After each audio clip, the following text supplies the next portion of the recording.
is money here anymore.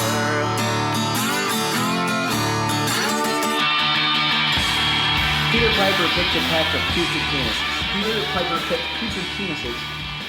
How many pus-filled putrid penises did Peter Piper pick? Welcome, everybody, to Life in the World to Come, live from Asbury Park. This one's live, I guess. Live. This is a live We're one. coming to you live. We're coming to you live from an extremely echoey room. Yes, great acoustics, coming to you live. Do we want to explain where we are, or should we just leave that intro in, but We shouldn't leave any of this in, but Oh, since it's we're staying in. that's what I figured. I knew you were gonna.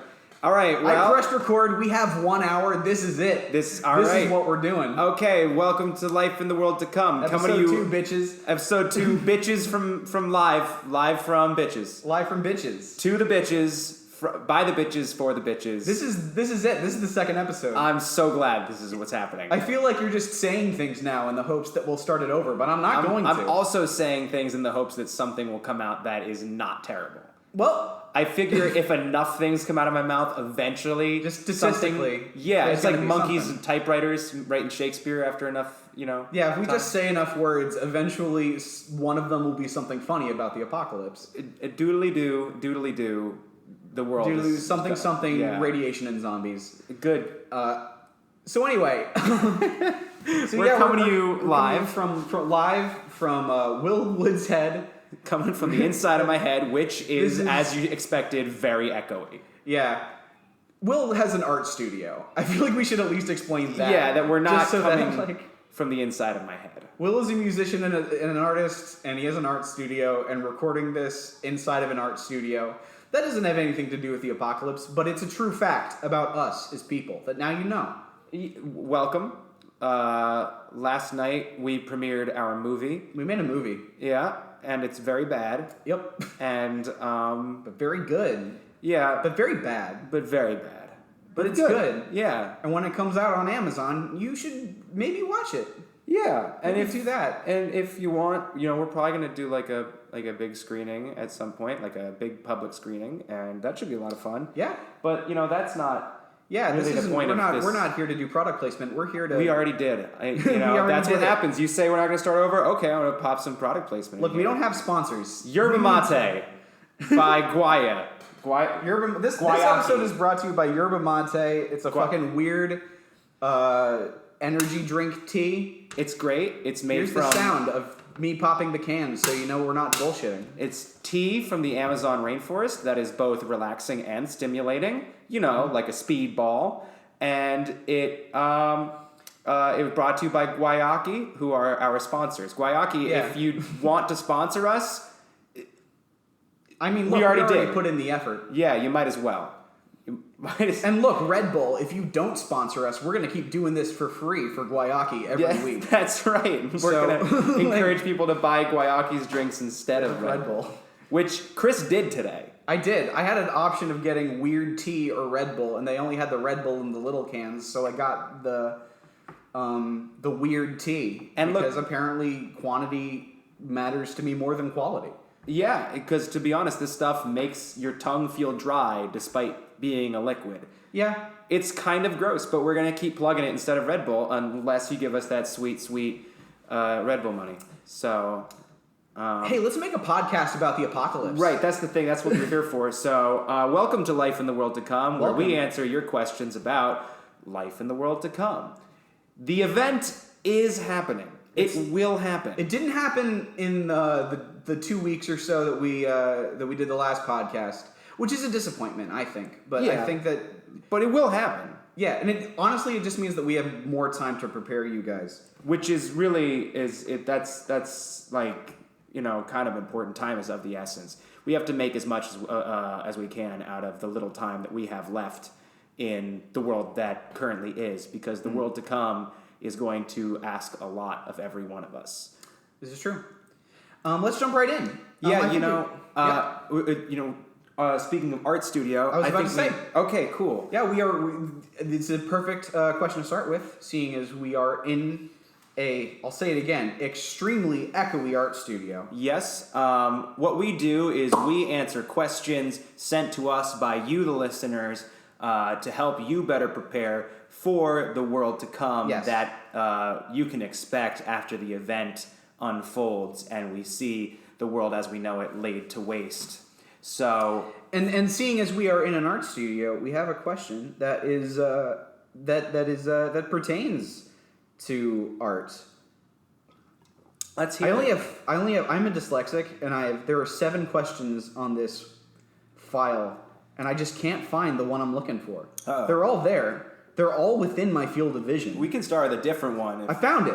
Okay, good. What place do the arts have in the post-apocalyptic world? You want me to take this one? Yeah, you start. Okay. I got some thoughts, but I want to hear yours first. Yeah, because this is my thing, man. This is your thing. You're an artist. You sold art. It's true. I sold some art for money that will be worthless very soon, and that's really the thing. Art in this world is really. It's a tangible good, but its value is intangible. And that is actually bullshit. That's the thing. In the world to come, intangible value, almost worthless. All value needs to be something you can hold, that you can, that you can utilize. Art, unless it's a utility, has no place in the world to come. Art needs to be utilitarian. It needs to be functional. It needs to be pragmatic. You got a painting of, you got a fluffy, abstract expressionist painting of a flower. You got some Georgia O'Keeffe bullshit hanging on the wall. Yeah, we all like to look at, paintings of metaphorical vaginas or real vaginas. And there's some, really good, there's some, intangible value to that. Right. But, you're going to want to make sure that your art has direct application to the world. For instance, I think maybe an example of what you're talking about, maybe a cool piece of art would be an instructional pamphlet on how to grow corn. Right. If you've got graphic design and a good eye trained for the arts, you can use those skills to be a cartographer of the various craters and chasms, caves, and openings in the earth that demon bats will inevitably be flying from. And look, somebody's going to need to record how those demon bats work, and you're not going to have cameras. That's a special skill. Right, exactly. You don't have cameras? That's good news. If you've got a trained eye, you can be the one who can tell people here is where the adrenal gland of the demon bat is, and that's what you need to... Here are the weak spots. Right, and that's what you need to pluck from the demon bat's head and chew on to get you high. Yes. And that'll give you the proper focus to use your time dilation abilities. Your precognitive abilities. Right. To shoot more demon bats out of the sky with your makeshift crossbow. Right. I mean, I think the most important thing that we can say about art in the world to come is that you're going to need to take out a lot of demon bats. You're gonna need to take out a lot of demon bats. And here's the thing. In terms of art existing for a purely utilitarian purpose, I agree with you. But I think we might want to expand what we think of as a utilitarian purpose. Okay. Art has historically. Well, okay. So what are the things that we use art for now? List of them. I really only have masturbation. Right. True. And that's a good point. Actually, that was the other point I wanted to make. I was going to circle back to this later, but here's the thing: you might not consider yourself an artist, but I feel like art will almost spontaneously create itself in this world. You can only spend so much time trapped alone in a basement with a bunch of bones before those bones, before you realize there's those bones have arranged themselves into different sculptures, and you don't know if you made those or if the man who lives inside your brain made them while you were sleeping. Right. But they're gonna be there. Right. And you know what I'm trying to say? You can arrange those bones into an erotic shape, and you're going to want to, because the longer you spend in solitude in a cave made out of bones, the more you're going to want to masturbate. Because the thing is that art is just expression, and expression can't be controlled. That's true. But circling back to the utilitarian uses of art, art is a very effective way of controlling people. Ah, like propaganda. You want to start a cult in the world to come. I think that, making good art is a very good place to start. That's a good way. There was one time you told me that you thought that the reason I got into music is because it's the closest you can get to being a cult leader without going to jail. This is true. This is why you did that. This is true. And I think there's something to that. You're right.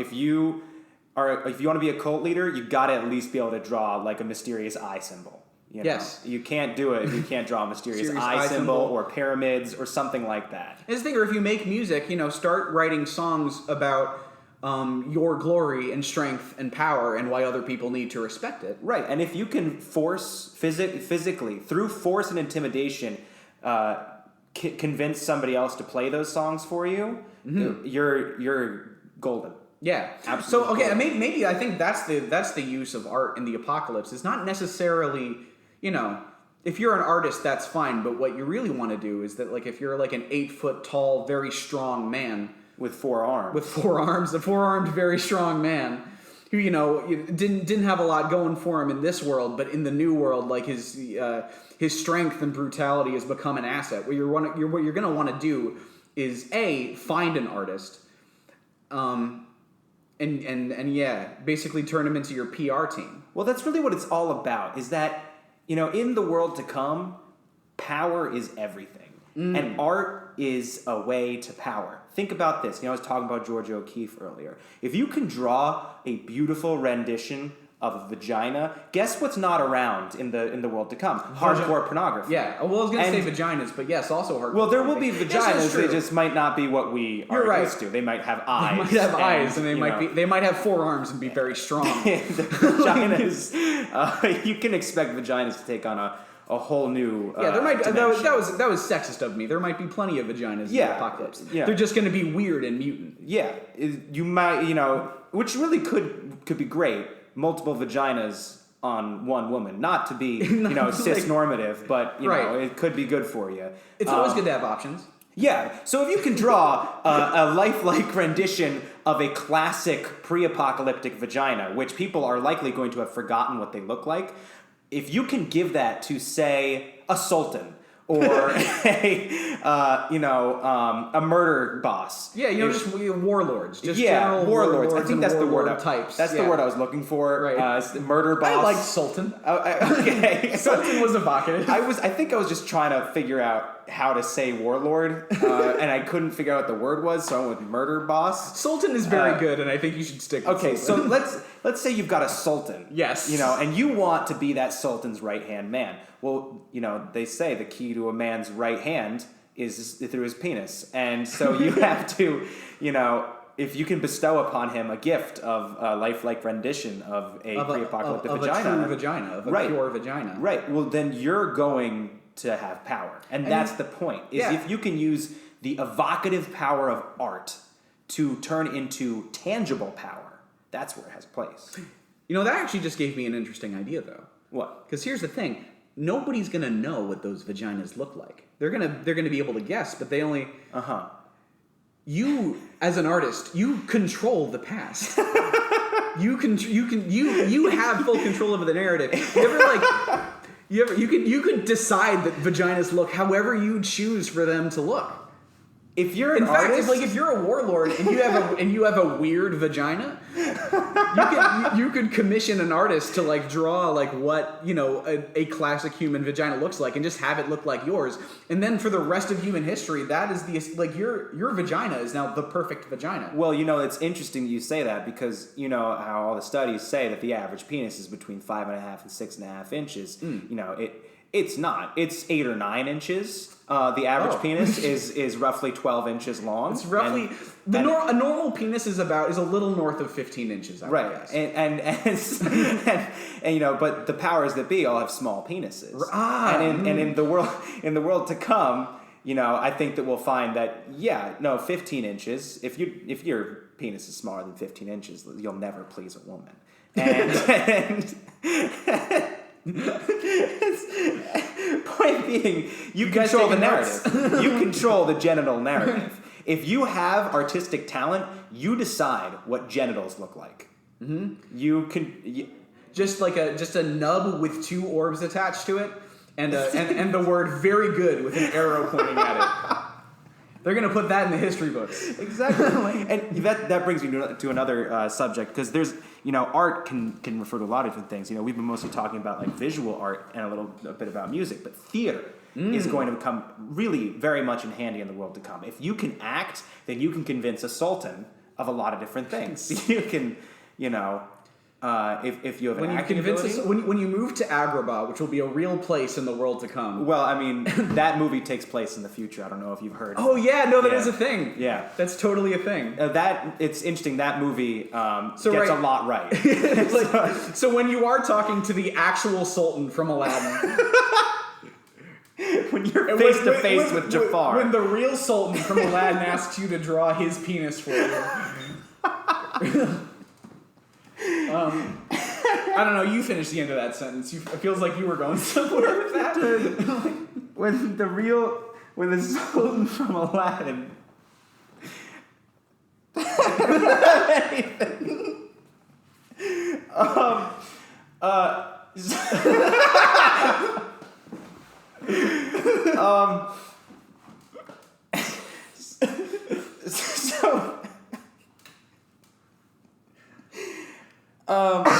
So if you can act, you become a master of deception.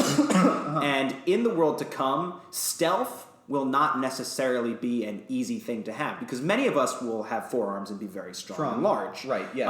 And when spiders get big and learn how to use guns, stealth is not going to come on your side. So if you are looking they can smell blood and fear. Right. They can smell fear, but they can also smell calmness. So it's you're... Right, exactly. Yeah. So it's, if you can, if you're not large, if you're not imposing or powerful on a social level or political level, so you don't have a lot going for you, if you can cultivate an acting talent, then your powers of deception can come in handy. Right. Maybe not to directly influence the very large spiders with guns, because they're not very susceptible to convincing language or no, I mean they know how to use guns, but that's about the extent of their intelligence. Right. They have they know one thing. They know how to load a rifle. Yeah. And then fire it at your head.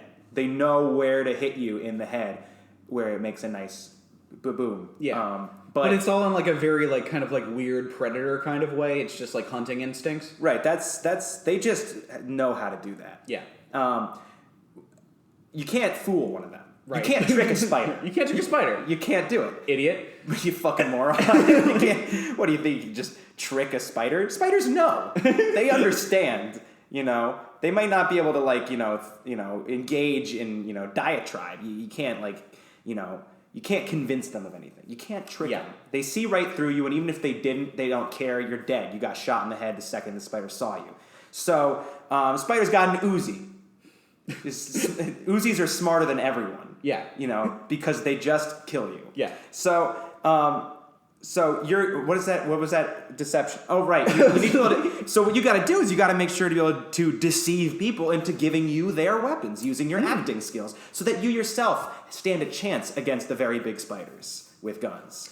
And I think what we're trying to say here, just with the whole art thing in general, is that what is the place of art in the post-apocalypse to manipulate people? Yeah, that's what it comes down to. You have to use your skill as an artist to trick other people into doing what you need. And that's very different from what art is now. No, it's totally different. There's nothing in common.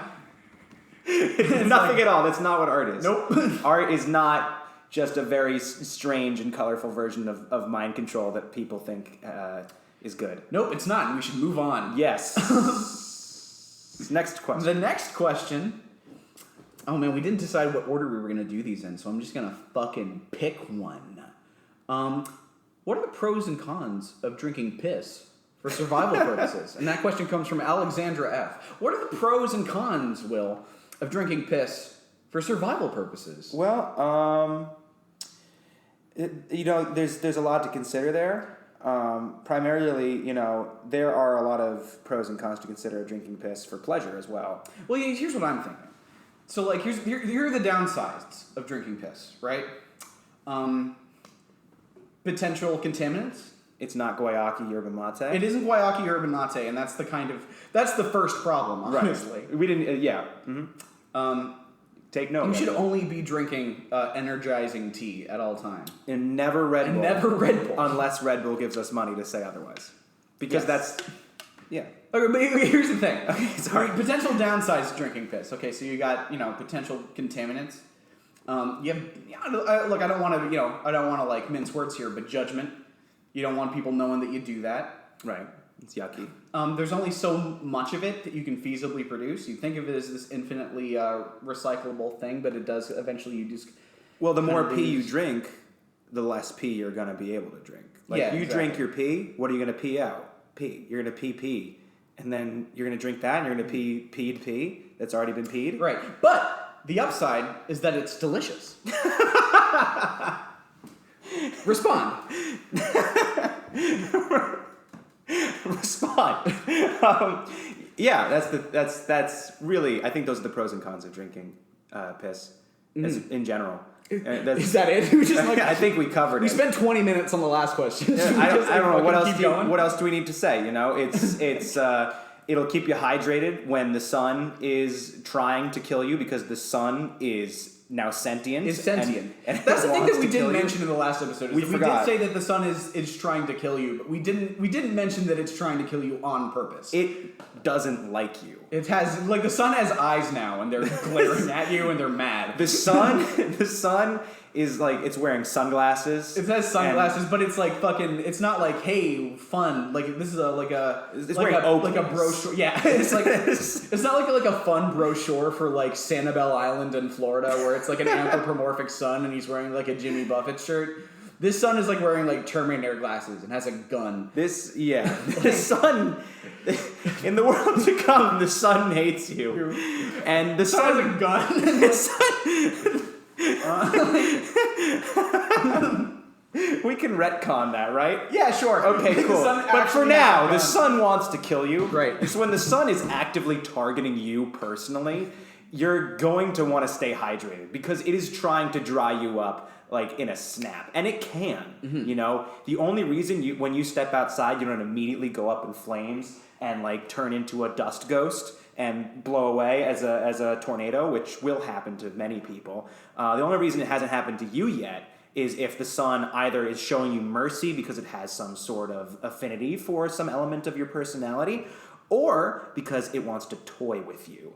And so if the sun is just looking to toy with you and enjoy watching your life slowly leave your body by dehydrating you, you're going to want to stay hydrated. It's really important. And, water, not easy to come by unless you've got like buckets and buckets of bullets to trade for it. Or you can convince a sultan with a vagina painting. Right. So what you're going to want to do is drink your pee. Well, here's the thing I've never really understood about piss drinking.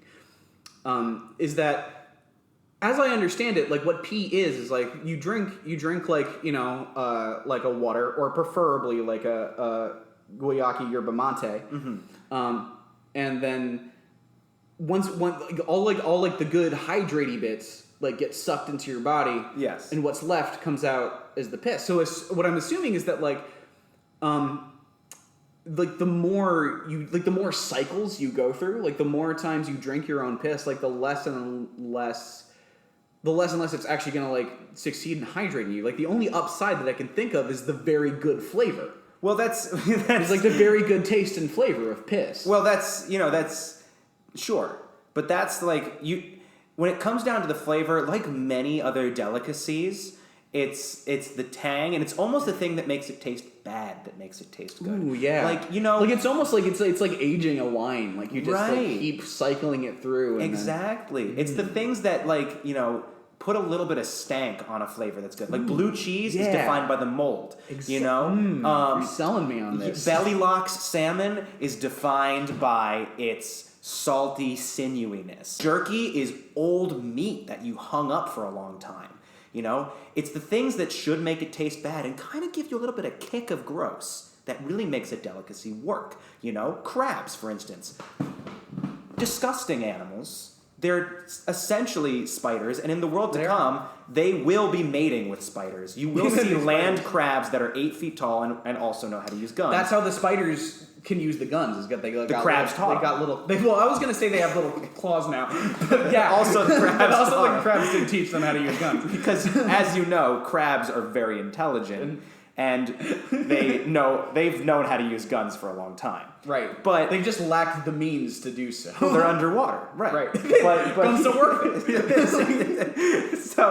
So in order for the crabs to assert their dominance over the world to come, they've had to enlist the help of spiders who can walk on land more readily. Right. Whereas crabs have to take a dip every now and again to catch their breath because they breathe water, not air. What was I saying? I don't know. Oh, we were drinking pee. Right. We were talking about the good taste of piss. Of full-bodied American piss. Right. See, that's where the flavor comes in, sure. But your body doesn't take up all of the good hydraty bits. It does suck up a lot of the electrolytes and a lot of the nutrients. But, when you're well hydrated, your urine is quite clear. And that's because there's a lot of water in it. And so you're going to want to drink that to keep you feeling good. Eventually, you're going to start peeing out a brown, bloody... But here's the thing is that clear piss doesn't have that good funk that you need. No, it does. That's the thing is that it's always going to be a balance between, like, practicality and that sweet, stanky flavor. You're gonna be wanting to cling to every shred of pleasure you can in the world to come. Exactly. But when it comes down to it, we have to focus on the utilitarian aspect of things. I suppose so. Yeah. But the lucky thing is that when you're all out of the watery piss, is you get that good stanky flavor, and so you do get a little bit. And by then you'll have set up some kind of like purification apparatus. Hopefully, yeah. And if you haven't, at least you get to die doing what you love, drinking stanky piss. Drinking stanky piss. And, also, because your body has a natural filter to it, especially in the world to come when all of your organs have been calloused and blistered to the point of almost becoming a different animal, you can drink crude oil and pee out a black, watery thing that, has sort of filtered out a lot of the toxins, which, turns your urinary tract into its own water filtration system if you're lucky. This is all true. Yeah. When the atom bombs callous your organs into stone and keratin, when your liver is made out of the same things your fingernails are made out of, you'll be able to drink anything. So yeah, I think that in conclusion, pros and cons. If it's yellow, drink for pleasure. If it's clear, drink for business. That's it. That's really I think that sums it up really well. Pros are you do it. That's really the summation, Pros and cons, at the end of the day, drink the pee. Drink it. Yeah. Drink some pee. Drink some pee. Do it now. Right. Do it now while it doesn't matter. Right, exactly. You can make your piss as stanky and yellow as you want now, and you're going to be fine. True. You can still drink water. Yeah, go for a run. Advantage. Go for a run. Stand out in the sun. Get yourself nice and dehydrated, and pour yourself a nice tall glass of stinky piss straight out of the nozzle, and you're gonna right your from the body will tap. thank you. Our next question. This message brought to you by Guayaki Yerba Mate. Drink your piss because it's better than this. This message brought to you by Stamps.com. Fuck off. Fuck Stamps.com. Fuck you. Did we bring piece up of shit asshole Stamps.com? Did we bring up Stamps.com? Yeah, we did it the last one. Okay, too. cool. I just want to make sure. No, we established that it's going to be a weekly thing until they give you your money. I think they still owe me another like $35. Yeah, no. Look, we covered this on the last podcast. Thanks for reminding me. I need to email them. Right. Again. Fuckstamps.com. Next question. Fuckstamps.com. This is we're in this vein, and we have a kind of a similar question. Discuss the post-apocalyptic toilet paper dilemma. It's a luxury. It is a luxury we all take for granted. Discuss the post-apocalyptic toilet paper dilemma. It's a luxury we all take for granted. That's a question from Alex K. Well, it's a bit open-ended. I think what he's getting at is there's not going to be a lot of it. Sure. Yeah. And it's the thing, it is. He's not wrong. No. We do take toilet paper for granted. That's true. Until that moment comes, you reach for the tube and there's nothing there, and you realize that there never will be anything there again. Yeah.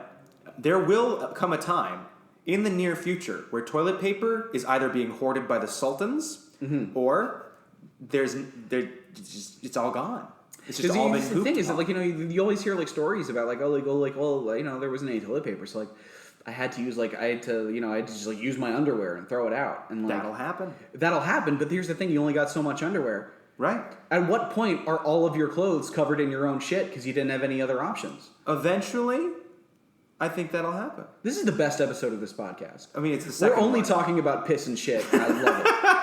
This is what every episode should be. Well, we talked about using art as mind control. Right. But we've also spent a lot of time talking about both piss and shit. You know... Don't get distracted. I just wanted to bring it up. Okay. This So, toilet paper. there will probably come a time that the average person is caked with a substance that is at least 8% feces. Right. Within the first year, I was Starting at the asshole and then just kind of spreading in a thin sort of film throughout Like- the entire body. Just kind of... just a layer of scum that just grows out like slime mold, Yeah. or the branches of a tree. That's beautiful. Thank you. Thank you. You're going to blossom with shit. Yeah. You're going to bloom with... I'm sorry. I'm going to stop using words like that. Basically, poop is going to be hard to do good. You're just going to be poop places. You're going to be pooping bad, and it's going to be pooping... But here's the thing. You're covered in poop. It's going to let predators know that where your territory is. It's also going to probably turn off a lot of predators, except for the really kinky one. right, like shit The eating very anteaters. horny predators. Right, and shit eaters. Those nasty the, horny shit. Yeah, the shit eaters. Are we that- talking about the mutants or like the gang or? Oh yeah, well, you don't want to get the mutant shit eaters confused with the gang shit eaters. We'll break that down. But the mutant shit eaters, of course, being the anteaters that will have evolved to consume human feces. Or like the post punk band, the shit eaters. the post punk band, the shit eaters. That way, is that a real post punk band? No, it just sounds like You know it what? will It be. probably is. It will be. It at least will be.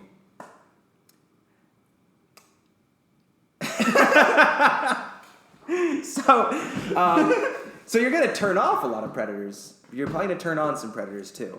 But the lack of toilet paper, you know, this eventually when everybody has stopped using toilet paper because there's none left, there'll be no need to use toilet paper. You dip your butt in an irradiated stream once every couple of weeks, and you wash off the, you know.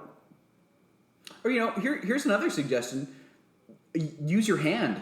You fucking sissy. Yeah, you Fucking just little scoop it bitch. out. Just use your hand like a grown ass adult. Yeah, that's what You've got do. shit to do.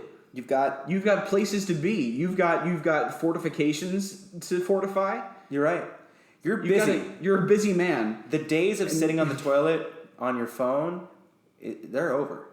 You're gonna have to use your phone for toilet paper. Because it'll be Because what more else are you useful gonna use as it for? toilet paper. Social Right. media is forget about it. It's long gone. What are you gonna break it apart and use it for its like component parts? You're not an electrician. No. You're a theater major. Right. You're gonna use that. You're gonna use your phone to wipe your shit. It's gonna be all you have on hand because you're going to have gotten so used to carrying it in your pocket at all times that when it comes time to dig a hole in the dirt to defecate into for the because and also it's the first time you've defecated in several months because of the way your insides have become callous. Well, it's because of all that piss you've been drinking. Yeah, and because all you've had to eat is shit eater meat, and piss, and maybe the occasional limb of a spider. Yeah. You're all blocked up. Yeah. You finally have an opportunity to take a nice crap after like a month of being blocked up. You're gonna have your phone in your pocket. It's been you're so used to having your phone in your pocket, and you're gonna realize I need to poop. I finally get to poop. What am I gonna dig this hole with? What do I have? Do I have a shovel? If you don't have a shovel, guess what you're reaching into your pocket to get? Your phone. Use it as a spade. Dig a little hole. And guess what? You're done taking your poop. You look to your left. There's no tube there. There's no toilet paper. And you get that familiar sinking in your chest, that doomed feeling that you get when you reach over and find no toilet paper. Right, that doomed feeling that you get when the raiders are at your door, or when you're being chased by the spiders, or when you don't have any toilet paper. Right, and you're going to scoop it out with your phone. You're gonna find yourself with the doing dirty phone that you use to dig a hole, and it's gonna feel great. and it's just gonna awaken some things in you. And Because here's the thing: in the old world, you were always, you were too worried about what society thinks of you to maybe stick a phone up there just to see how it makes you feel. You wouldn't have even thought to do it. Who would think to do that? Who would think to stick a phone up their ass and maybe put it on vibrate? Right. Who would think? Who would think of that? Who would think? Nobody would. Who would think of that? And that's the beautiful thing about this amazing new world that we're headed into, is that that isn't even why you put the phone up there. You put that phone up there to clean yourself, and you came away a new man. That's the real thing that I think is beautiful about the world to come and what we can expect after the event, is that we're all going to learn more about ourselves over the course of a few short months than we ever did in our lives before the event. We're gonna find ourselves in situations that we didn't think that we would find ourselves in, and we're going to, you're not going to hate all of it. No, you're not. No. You're going to discover that you love the taste of pee-pee, and that you love the feeling of a phone in your butt. Yeah. And, it's going to be great. Because the thing is that there's not going to be any cell phone reception, but if you got a little bit of battery left in there, you just put that vibrate on. Do it. I might do it when we're done with this podcast. Again, we keep coming up with this, is that these are all things that you could do now. Right. And you might want to start so that you're ready. Yeah, you got to practice. But, spend the next few months waiting for the event to come with a phone in your butt and a bottle of pee on hand at all times. You're going to want to get used to it because you're going to be doing it a lot. Just sit in a dark room in a hard chair and wait. And masturbate to a pile of bones. One bottle of piss in one hand, shit-covered phone in the other. Right. And just using both to just kind of squeeze your... Yep. I don't want to say it out loud, and it won't translate on the podcast, but I am kind of just making fists near my crotch and kind of pulling upwards to simulate what it would be like to masturbate using a bottle of piss and a shit-covered phone. Just a bit of physical comedy that I had to explain for you guys on this podcast. This is permanent. This is permanent, and it's going on the internet. These are all words that will have forever come out of our mouths. Yep. You can't unsay a word. I'm watching that fucking GarageBand file slowly growing. Just fucking... It's extending. The longer it gets, the shorter our careers become. I feel like we dodged or we missed a big part of the toilet paper issue, and that is we haven't done a lot of talking about trading. Trading is going to be immensely important. Yeah, that actually was a part of the original question, and it was a little bit long, so I cut it off. But okay. Yes, that was something that he brought up. Well, in the world to come, money is going to be useless. It's going to be about as useful as toilet paper. Right. We've talked about this. Right. So you're probably going to use money as toilet paper, and that's the true. good news. Yeah. But the money will run out too. The money will be poopied, and so will the toilet paper. That's the thing is that if you're rich now, you're going to have a lot of toilet paper for a long time. Yeah. You got to go to the bank first. Yep. And the good news cash is only. The other good news is that what we can expect to have happen is that money will become useless, and toilet paper will become a luxury. Toilet paper will become very valuable. And when the toilet paper runs out, what are we going to do? We're going to wipe our butts with money? Now money's worth something again. Man. Economics is a very complicated thing, I hadn't even thought about it like that. There's a whole system. There's a lot to think about. There is so much more to the economy and to how economics works than I will ever understand. That's why I'm a libertarian. In the world to come, libertarianism will work. Yeah. In the post-apocalypse, libertarianism will be a viable political stance. And you will see its horrors. I mean, its goodness. What? The good. You'll see. Point being that every man for himself, survival of the fittest. That's a great political. It's how it's going to work. I've said too many things now about that. Our next question. I don't want people to know I'm not a libertarian. I don't want anybody to know that I'm not one. It's not that I want people to think that I am one. You don't want anyone to know anything about you ever. I don't want them to know. But you what also want them to opinions look are. at you and to say you're a good boy and that you did a good job. Well, the way you do that is by to trying to cultivate a personality that other people can project whatever opinion they want onto. Our next question is... Our next question comes from, on that note, our next question comes from Joe H. He asks, how many canned beans is too much canned beans? Jesus Christ. How much canned beans is too much? Can you have too many canned beans? Ooh-wee. Can you have too many canned beans? Well, it depends what you mean by have. Do you mean eat too many canned beans? The answer to that is... No. No. But they're going to be worth a lot, too, because canned foods, they're non-perishables. So, I mean...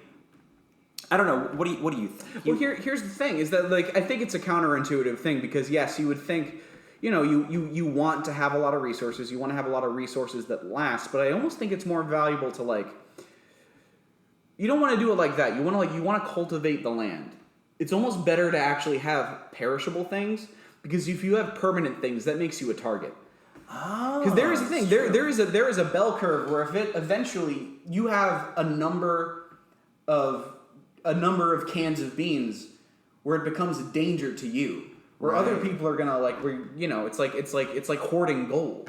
That's the thing about the world to come is that a bounty will not always be a good thing. You don't want to be too tied down to assets and possessions because it's only going to make you a target. Exactly. Yeah, it's going to put a fucking mark on your back. Right. The life of a sultan, terrifying life. You don't want to be a sultan. You want to be able to trick sultans. Yes. You don't want to get too invested in things that could weigh you down. You want to be able to travel. You want to be able to be detached from your belongings. So too many candies. Always a Jafar, never a sultan. Exactly.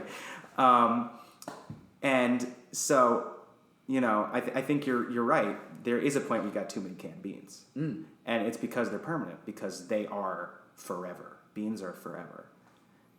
Beans are forever. They are the eternal fruit. Yes, and...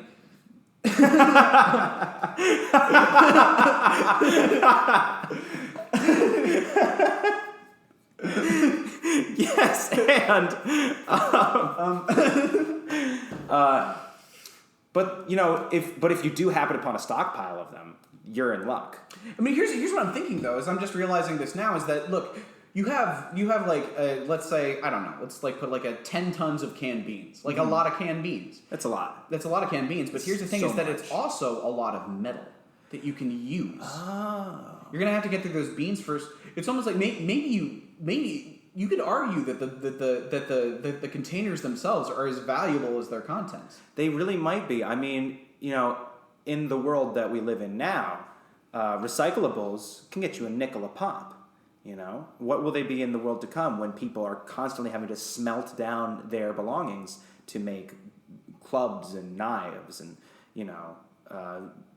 whatever other things they need to build out of metal, spider traps. So that's the thing, is that so here's what you do. We've already established that you don't want to be a sultan. You don't. So what you want to do is you want to find a charismatic rube who you can kind of puppeteer from the shadows and make them into a bean sultan. they have all the beans and all the metal. And yeah, sure, they get assassinated real quick, but guess what? They're just a figurehead. Right. That's the thing. It's like, yeah, they die. Their idiot son takes power, and guess who's gonna be fucking whispering in that idiot son's ear? Fucking Bean Jafar. Bean Jafar. Yeah, you're gonna be Bean Jafar. You're gonna be Bean Jafar. And because you're right. The sultan, while it's a luxurious position and you can masturbate to bones all day, and as many bones as you want, as many times as you want. Yeah, and paintings of vaginas from the past. That's the thing, is that you're a sultan. You're going to have sexual options, but at this point, the bones are the only thing that work for you. You've spent so many years trapped inside a cave full of bones that you've developed. You've become a scoliosexual, where now you're only attracted to the bones, right? And you gotta continue the line. So you jerk off into a cup, and then they put it in a woman, right? Or whatever a woman has become, or whatever the equivalent of a woman is. Nobody knows. The fucking gender roles are already going bananas in this day and age. You don't know what a woman is anymore. In the world to come, you can never know. Gender, sex, it's going to be a free-for-all. It's going to be great. Yeah. And look, I said that the Sultan was going to jerk off into a cup. I didn't say that if the Sultan was a man or a woman. that's true. You're right. Yeah. Or that they even have a penis. Women are going to have sperm. You never. Yeah. Soon. Yeah. I mean, some of them already do. It's true. And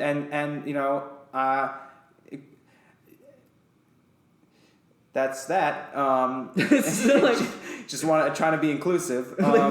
Just want to make sure that listeners. Yeah, we understand. almost I was gonna just talk about fun sci-fi mutant stuff. But yes, you're right. Well, I just wanted to make sure that No, gender is a spectrum. It's a matter of personal stuff. And I want to make sure listeners understand that we're inclusive, progressive. All I'm saying is that if you were born biologically female, after the apocalypse, you will be able to produce sperm. 100%. Yeah. Anybody who isn't able to produce sperm, and men will have people born with penises will have ovaries. Right, and also sperm. Everybody will have a lot of sperm. Most people are going to be reproducing asexually, and a lot of them are going to be sperming in themselves. Yeah, and that's good. Masturbation becomes a form of sex. It does, and that's what's great. But because, people still have needs for affection and love, people still have needs to procreate. Not everybody will be able to procreate asexually. The Sultan's going to want to jerk off to a skeleton, put it in a cup, and then put it inside a woman. Right. And he's going to pass on his genes to his idiot, and he's going to have an idiot son who you're going to whisper into his ear from the shadows as the Bean Jafar. And you created an empire. You've created a political lineage. Enough beans, you get to a point where you're a target, but then past that point, you're a god. You go, because you control even the lineage. You hold the bones. You're the one holding up the bones when the Sultan masturbates. Somebody's got to hold the bones, and you're the one saying, "Go for it." Jiggle them around, clack them together. Yeah, exactly. You got to rattle them bones so that he can get off. and so, as the Bean Jafar holding all the bones. So to answer your question, you can't have too many beans, but you can. You can have too many beans, but if you have more than too many beans, you've got enough beans. Here's the thing: you can have as many beans as you want, but you have to be ready for the kind of power that it's gonna and the consequences of that power. Right. Everything that you consider, everything that you do and you consider doing and that you keep in mind, you have to consider the immediate ramifications of. Everything has equal and opposite properties. So you're gonna. Okay. Was there? Do you want to say more about the? No, I mean I think we covered. We covered what we need to cover on the beans. Also, because your organs have become calloused and unrecognizable from their former shape, beans being the magical fruit, with the more you eat, being the more you toot. Yes. You're going to be able to most likely spray clouds of locusts when you the toot. locusts that are breeding and creating societies within your stomach. They're gonna be everywhere. I mean, within the first week or two of the event's occurrence, you're likely to have a swarm of locusts crawl down your throat while you're sleeping and lay eggs inside you. You gotta go toot them out. Beans can give you power both political and literal. Yeah, they can turn you into a biological weapon, so to speak. That's the thing. That's the difference, just in terms of respect. That's the difference between being the Bean King and the King of Locusts. They're one and the same, but you can be both. Right? Yeah. But it's the Bean Jafar you really want to be. You want to be the Bean Jafar. You want to be the Bean Jafar. That's you can be the Locust Jafar at the same time. And that's what we're trying to say. Is that beans are power, but only if you know how to use them. Exactly. And that's the same thing with art. The same thing with I feel like we keep coming to the same conclusion, and that is that it's about how you use the situation you're in. That is very much the theme of this podcast. I think it's all about lemons and lemonade. Yeah, and after about 10 episodes, that'll get really old, but we're not there yet, so we're gonna plow forward. All right, cool. Next question. No, were you gonna say something? I was. No, it's okay. I was gonna talk about lemons, but we don't have to. Just go into lemons for a while. In the future, lemons will be different. We can. I mean, look, we got a lot of questions to get through, and we're at about 50 minutes. Like, we're doing. Oh, we got a rapid fire some 50. We're at 50 minutes. Yeah. Okay, and we barely made it. An hour This was the length of the last podcast, and we barely made it for the first one. So. All right. Well, we got to make sure that the listeners are having their questions answered. Okay. Well, let me just let's see which ones do we want to. What other ones do we want to do? Oh, before we plug the next put in the next question, we should plug the email address. Oh yeah, we should probably start doing that like the beginning of the podcast, yeah, so that people know to send us questions, right? So that we don't have to make up fake ones and pretend that We've never done that, right? But we've never once done that. We've never once made up a fake question for this podcast, or a fake name, or a fake name, or a fake person, or a fake anything. There were real questions this time. So on the we next did answer real question, questions. The next question, which is a real question, from Etim Z. What are the best recipes for post-apocalyptic casseroles? I actually have a couple. I'm not sure I know what a casserole is, so I'm going to let you jump into this one. I was lying. Oh. I was hoping you'd say something before I could come up with something. You were it's like you don't know. I don't know. Fucking you put some radioactive waste in a baking dish and put it in your fucking oven. And then it's a casserole. Is that what you wanted, Adheem?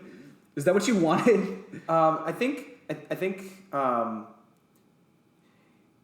ham. Ham of the future is going to resemble crab meat because, as you know, a lot of mammals will develop exoskeletons. And so when you see wild armored boar jumping around, because as you know, they'll also have developed very strong back legs, and like a rabbit, they will bounce around. These armored pig rabbits of the future, they're going to have delicious meat. And if you can catch them... I'm actually like... No joke, I am imagining a meat that's like has like the flavor of like pork and rabbit, but with just like not fully the texture of crab, but just kind of like falls apart, like flaky in the way the crab is. Like totally not ironically, not even for the podcast. That sounds good. No, it does. I would eat that. It will be good. And it will. It's like it's like a slow cooked brisket in its texture, and it's delicious. It's what you're gonna want to do is you're gonna want to you're gonna want to find a dead one because you're not gonna be able to kill it yourself. It is smart. You're gonna need a big hammer. You're gonna need a big hammer, and you're gonna want to crack a dead one over its head as many times as you can because it's gonna be hard to crack it open. Yeah. And the really succulent meat is in the sweetbreads in the brain. If you can knock its skull into pieces, rip out the brain, hold its soul in your hands, and you're gonna want to take that. Twist the hemispheres like you're twisting. What am I thinking of right now? I keep thinking like a coconut, but that's not how coconuts You don't work. twist a coconut, but that's what I'm thinking too. Yeah, like so you're gonna want to twist it. You like know a when coconut. you crack open a coconut with your bare hands just by twisting. It's what you're gonna do. Will and I are very strong. We are very strong and have 4 arms. We have 4 arms and are very strong. So you're going to want to crack it open like a coconut with your bare hands, and you're going to take that brain, and you're going to pee all over it. Yeah, and for flavor, and you're going to want to put it's like mixing a fine wine into your dish. It's like cooking wine. Yeah. Only you're not going to cook it. No, you're going to boil it in oil. If you can find oil, which actually shouldn't be hard because the vehicles will be scattered all over the ground, as you know. They'll be everywhere, because of so many people having died in car accidents. Right. We're not talking like olive oil or canola oil or peanut oil. That's stupid. No, we mean engine oil. We mean an oil from like a car. Yeah. Not like gasoline. No. Fucking like engine oil. Oil, yeah. If you can siphon the oil out of a car and bring it to a boil, which is going to be difficult because I'm pretty sure any kind of like oil industrial lubricant will probably do. Probably. WD-40? Yeah, that should work too.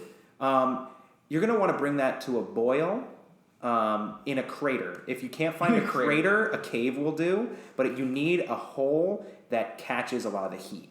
And you're going to boil it, and you're going to you're going to let it boil, you're going to put out the fire, you're going to let it sit for 2 days. When you get back, you're going to cut it into a fine fillet, and then you're going to feed it to an infant. And when the infant defecates it, that's A casserole, apparently. It's a casserole. that is. I mean, because here, that's the very practical thing about this, is that this is a way that you can make a casserole without an oven, without a baking dish, without anything that you would need a grocery for. Because you're not going to have any of those things. Right, exactly. This is an incredibly practical casserole. Now, don't get me wrong. You can still loot places and try and get cooking things. Right. But what's mostly going to be left is yucky stuff. No, we're not talking about store-bought casserole. We're talking about the best recipes for post-apocalyptic casserole. Right. I look forward to us getting into like the details of the looting and the pillaging that will be very present in the world to come. Right. Or as we'll call it then, shopping. Right. Yes. We're gonna want to talk shopping. Talk shopping. Let's see. What do you feel satisfied with that? Anything else to add? Yeah. I think that's a bit about everything that we needed to say about that. Okay. About casseroles. Let's see. Yeah. Thank you, Adham. Thank you, Adham. We are at 55 minutes. So I think we're just going to do one last question. And this question is, when will John Maisto be a guest? And that's from John Maisto. John Maisto will be a guest whenever. I mean, whenever. When you're supposed to, Well, when you want. I don't know. What are you doing right now, John? You want to come over? Yeah, we can do one anytime. I mean, if you're busy, it's okay. But we can make time. Yeah, man. What are you doing right now? Welcome. Yeah. You come busy? over right now. Yeah, come on over. We're live. So you can just you're listening to this live. So, come on over. Yeah. If you're here before this podcast ends in 5 minutes, then yeah, you can. It's 176 Concord Drive. I'm not gonna. You're not actually gonna fucking. But I don't know. I'll probably put this out tomorrow or the day after. Head will probably still be open if you want to Yeah, we can do Head. another one. Yeah. Come on. Okay. So I got my art gallery running right now in Asbury Park. It's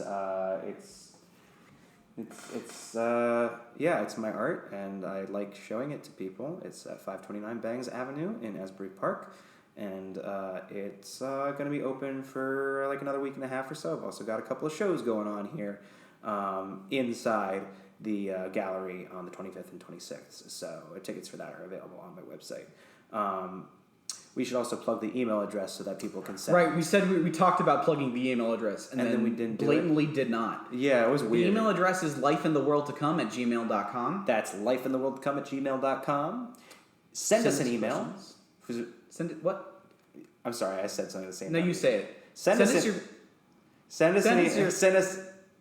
You want to say it? Just send it. Oh, what? And us an email. Your questions. With your questions. This podcast sucks. Send us your questions about the post-apocalypse at lifeintheworldtocome@gmail.com. And I don't know, we'll make it. We'll do this again. Yeah. And hey, listen. I saw a meme once that said, "Your first painting. I already suck. love this. Your first song will suck. Your first podcast will suck. But that's how you become an expert." And so just just keep listening to these, and eventually maybe they won't suck anymore. We'll be experts. Just keep listening and make us experts. But we can't become experts without your help. But we are experts already, and we already know everything. So if you want to ask us any questions, then exactly, we're experts. Look, we're experts at surviving the apocalypse. Making a podcast about surviving the apocalypse is a different skill set. It is, but we'll get there. Yeah. All right, guys. So I think we're wrapping it up. Okay. Send us your questions at lifeintheworldtocome@gmail.com and drink your own piss. These guys are kind of breaking. Now the perfect timing. People are trying to get into the podcast. Woo!